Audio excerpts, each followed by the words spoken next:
नमस्ते सम्पूर्णमा सन्ध्याकालीन अभिवादन भन्न चाहन्छु।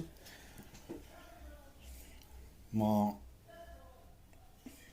छोटोमा मेरा केही जिज्ञासाहरू राख्न गइरहेको छु। कृपया भिडियो अन्तिमसम्म हेरेर साथ दिनुहोला भन्न चाहन्छु। देशमा विगतदेखि अहिलेसम्म नै विभिन्न कालखण्डमा विभिन्न किसिमका राजनीतिक आन्दोलनहरू भए र जसको परिणाम स्वरूप देशले एक किसिमको निकास पायो र आजको स्थितिमा देश पुगेको छ। त देशले यहाँसम्म पुग्दाखेरि हामीले बुझ्नुपर्ने कुरा के हो भने समयको मागसँगै विभिन्न किसिमका परिवर्तनहरू भए, आन्दोलनहरू भए, विभिन्न व्यक्तिहरूले शहादत प्राप्त गरे र विभिन्न किसिमका परिणामहरू पाए।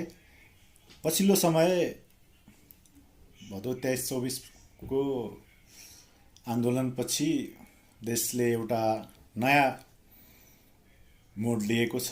देशमा आम निर्वाचन सम्पन्न भयो र निर्वाचनले पनि एउटा विशेष खालको जनमत मार्फत एउटा राजनीतिक दललाई सरकार बनाउने र देश चलाउने जिम्मा दिएको छ। सबैले नसोचेको हिसाबले यो व्यवस्थामा 2/3 सम्भव छैन भन्ने किसिमको कुराहरू गरिरहेको बीचमा नेपाली जनताले एउटा राजनीतिक दललाई झन्डै 2/3 को नजिकमा पुर्याइदिएर देश चलाउने जिम्मा दिएको छ र अब उसले आफ्नो तरिकाले देशहरू चलाउनेछ।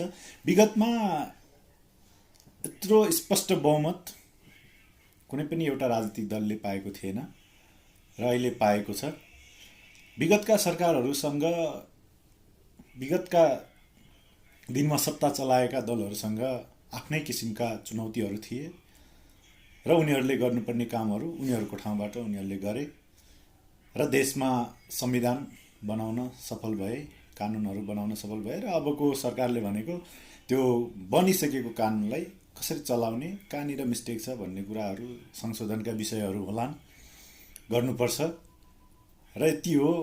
मेरो मनमा लागेको कुरा चाहिँ के हो भने अबको सरकार चाहिँ स्थिर सरकार बनोस्, देशले 5 वर्ष एउटै सरकारले देश चलाउन सकोस्, एउटै राजनीतिक दलले चलाउन सकोस् र देशलाई एउटा नयाँ निकास दिन सकोस् भन्ने हो।